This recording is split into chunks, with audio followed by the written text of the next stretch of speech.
नमस्कार, पुनीत शुक्ला भाई शो में आज हमने देखा कि देवी अहिल्या अपनी सासू बाई से बात करना चाहती है और बात कर भी रही होती है, मगर सासू बाई गौतम भाई सरकार इस तरीके से बात करती है कि जैसे कोई महत्व ही नहीं है देवी अहिल्या का महल में और गौतम भाई सरकार के जीवन में। अब देवी अहिल्या और गौतम भाई सरकार की बातें सुन करके पार्वती को भी लगता है कि वहाँ से उसे चले जाना चाहिए। वो जाना चाहती है मगर गौतम भाई साहब उनको रोक लेती है, कहती कहाँ जा रही हो, मेहंदी तो लगवानी है अभी तुम्हें, और अहिल्या कोई ऐसी बात करने वाली नहीं है जो तुम्हारे सामने नहीं कर सकती है ना। अब देवी अहिल्या चाहती तो यही थी, और जो पहले कहा भी था कि मेहंदी लगवाए गौतम भाई सरकार से, उन्हें काफ़ी टाइम हो गया है, बहुत महीने हो गए हैं, मगर गौतम भाई सरकार है कि समय देना भी नहीं चाहती। पहले देवी अहिल्या के पास नहीं था, अब देवी अहिल्या ने अपने मुख से कह दिया है तो भी गौतम भाई साहब उसे दरकिनार करती है, अनसुना करती है। फिर अब देवी अहिल्या समझ गई है कि बात आखिर क्या हो रही है। देवी अहिल्या कहती हैं कि सासूबाई मुझे जाना है महिदपुर, बहुत ज़रूरी काम है, और गुड़ी पाड़वा का सारा जितना भी काम है, जितनी भी जिम्मेदारी थी, जितनी भी सजावट का काम था, या फिर जो भी जिम्मेदारी थी सारी मैंने कर दी है, या फिर किसी ना किसी के जिम्मे लगा दी है। हलवाई भी कल आ जाएंगे, और जो लुगड़ों की बात हुई है वो भी सारे चुन लिए हैं, आप तक पहुंच जाएंगे बहुत जल्द। सबको सबकी जिम्मेदारी समझा दी है, सजावट भी सारी हो गई है, और सारा काम मैंने कर दिया है, और गुड़ी पाड़वा से पहले मैं आ भी जाऊंगी। मगर अब वही बात होती है वहाँ पर जो गुन्नू जी के साथ में द्वारकाबाई साहिब कर रही होती है। द्वारकाबाई साहिब कहती है गुन्नू जी से कि गुन्नू जी मैंने ऐसी चाल चली है कि गौतम भाई साहिब रोकेंगे नहीं बिल्कुल भी, खुद हाँ कह देगी ठीक है तुम जाओ, और इस तरीके से बर्ताव करेगी कि देवी अहिल्या को लगे कि हाँ, देवी अहिल्या की तो कोई परवाह है ही नहीं किसी को। मैंने क्यों कही ये बात, मैंने उनके दिमाग में बात डाल दी कि यदि देवी अहिल्या से आप ऐसा बर्ताव करोगी, उसे अनदेखा करोगी, तो वो शायद सुधर जाए। बस अब हमारा जो है मतलब 5 उंगलियां घी में है।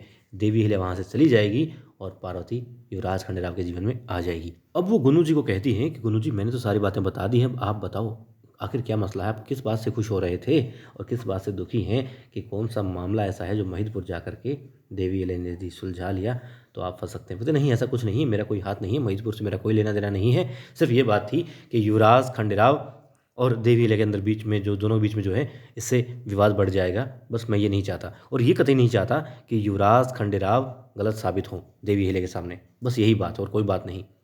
कहते हैं ठीक है जो भी बात है, मगर अब आपको पार्वती और युवराज को एक दूसरे के नज़दीक लाना है। गौतम भाई सरकार को तो मैंने पट्टी पढ़ा दी है कि हाँ पार्वती से अच्छी कोई लड़की हो ही नहीं सकती युवराज खंडेराव के लिए। अब आपको भी मतलब युवराज जब ये बात चले मना ना कर दें, तो बस आपको ये करना है, युवराज के दिमाग में ये बात बैठा दें कि वो बस पार्वती को ही देखें कि हाँ पार्वती ही है जो उनके जीवन में उजाला कर सकती है, और युवराज खंडेराव के लिए सही पत्नी सिर्फ पार्वती ही है। ये बात उनके मुख से निकल जाए। अब द्वारकाबाई साहिब कहती है गुन्नू जी को बस आप तो ये काम कर देना, इतना बहुत है। और वहाँ पर देवी अहिल्या, पार्वती और गौतम भाई सरकार बातें कर रही होती हैं। अब देवी अहिल्या कहती है कि सासू बाई मैं आपको नाराज़ करके बिल्कुल नहीं जाना चाहती, यदि आप कहीं मैं तो ही जाऊँगी, और सारी तैयारियां हालांकि मैंने पूरी कर रखी, मगर फिर भी यदि आप कहेंगी मैं तो जाऊँगी, आपको नाराज़ करके, आपको पता है मैं कोई भी काम नहीं करना चाहती। फिर वो कहती हैं कि यदि मैं रोकूंगी भी तो भी कहाँ तुम रुकने वाली हो। वो कहती नहीं आप दिल से नहीं कह रही हैं, दिल से कहेंगी तो ही जाऊँगी। वो कहती मैं दिल से ही कह रही हूँ तुम जाओ, क्योंकि रोकूंगी तो तुम रुकने वाली तो हो नहीं, तुम्हें तो बाहर के काम ही ज़रूरी लगते हैं, तुम्हें प्रजा के काम ही ज़रूरी लगते हैं, और तुम कहोगी कि काम बहुत ज़रूरी है, वाकई में तुम्हें तो प्रजा के काम ही करने होते हैं, तुम जाओ बेशक जाओ।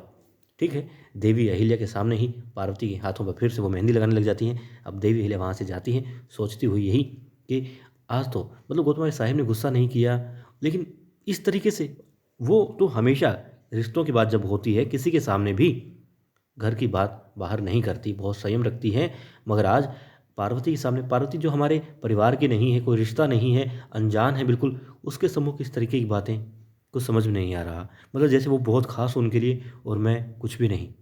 अब देवी अहिल्या यही बातें सोचते सोचते पालकी में बैठ जाती है और महिदपुर के लिए रवाना हो जाती है। और वहाँ पर गुन्नू जी हालांकि ये चीज़ें देख रही होती हैं द्वारकाबाई साहब, मगर अब गुन्नू जी क्या करते हैं, अपने साथी को कहते हैं कि जाओ हवा से तेज़ दौड़ जाओ, तूफान की तरह दौड़ जाओ, और महिदपुर के जागीरदार को कह दो कि देवी अहिल्या आ रही है, और वो खाली हाथ तभी वापस आ सकती है यदि जागीरदार वहाँ से भाग जाए तो भाग जाए वो वहाँ से, और जब तक देवी अहिल्या बाड़े में वापस ना जाए, जागीरदार अपने गाँव में ना लौटे, यदि उसे बचना है तो कह देना, ठीक है, समझा देना अच्छे से।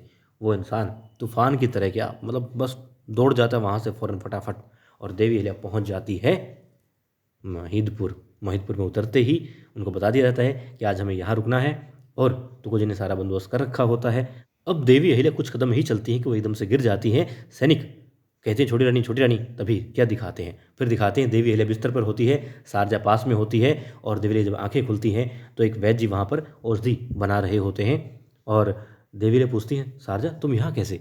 तो वो कहती हैं कि हरकू बाई को चिंता हो रही थी तुम्हारी, उन्होंने मुझे तुम्हारे पीछे पीछे भेज दिया, यदि तुम्हारे साथ आने की कहती तुम्हें, मैं कहती या वो कहती तो तुम मना कर देती, और देखो सही हुआ ना उन्होंने हमें भेज दिया साथ में, वरना देखो तुम आते ही यहाँ पर गिर गई, कौन संभालता। ठीक है। फिर वैद्य जी कहते हैं कि ये सब तो मतलब होता है इन दिनों में, उस लोग समझते नहीं। देवी अहिल्या कहती क्या मतलब आपका? तो वो कहते हैं छोटी रानी साहब बहुत खुशी की बात है, आप माँ बनने वाली हैं, मालवा को उनका वारिस मिलने वाला है।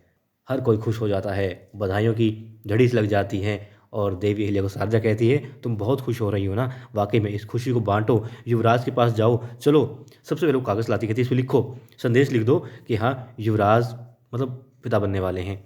फिर वो कहती हैं नहीं, वो सोचने में लग जाती हैं। देवी अहिल्या सोचती हैं कि युवराज उनके पास होते हैं और अपनी संतान को वो महसूस कर रहे होते हैं अपने हाथों से, और दोनों के भाव बस संतान में ही समाहित हो रखे होते हैं। अब क्या होता है, युवराज कहते हैं कि देखो, मन ही मन देवी अहिल्या ये सब सोच रही होती हैं। युवराज कहते हैं कि कोई भी भय, कोई भी मतभेद, कोई भी हमारे मतलब जो भी एक दूसरे के सामने जो भी विवाद है, झगड़ा है, लड़ाइयाँ है या मनमुटाव है या फिर गलतफहमियाँ हैं, सब बहुत कमज़ोर हैं इस ताकत के आगे। ताकत क्या है? हमारा प्रेम है, और ये हमारा प्रेम का ही प्रतीक है। अब दोनों बहुत खुश होते हैं। तभी शारजा जगाती है देवी अहिल्या को, ख्यालों से बाहर लाती है और कहती है अहिल्या लिखो ना जल्दी। कहती क्या संदेश लिखो? कहते नहीं, मैं जाकर के बताऊंगी।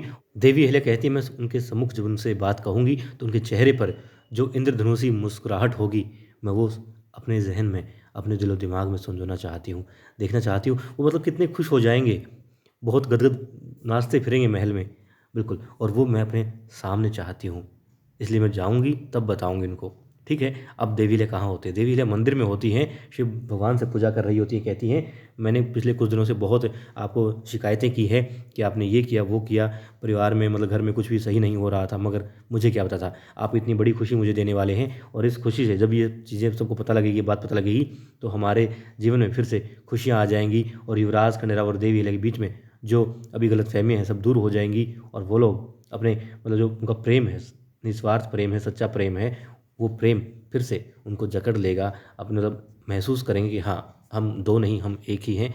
और देवी अहिल्या कहती हैं कि इस वक्त उनके आई बाबा उनके पास में नहीं हैं, तो शिव भगवान को ही वो अपने मतलब कि माता पिता मान करके कहती हैं कि मैं आपके साथ ही ये सुख बांट रही हूँ, ये बात बांट रही हूँ, साझा कर रही हूँ। तभी शारजा कहती है पालकी लग चुकी है, चलो। पालकी किस लिए? कहती मैंने कहा था ना युवराज को संदेश देना है। कहती मैंने हाँ कब कही थी तुमसे? तभी एक इंसान आता है। शारजा पूछती कौन है? इशारों में पूछती है। देवी अहिल्या कहती है ये गुप्तचर है। गुप्तचर बताता है कि जागीरदार यहाँ से भागने की फिराक में उसे पता लग चुका है कि देवी अहिल्या यहाँ पहुँच चुकी हैं।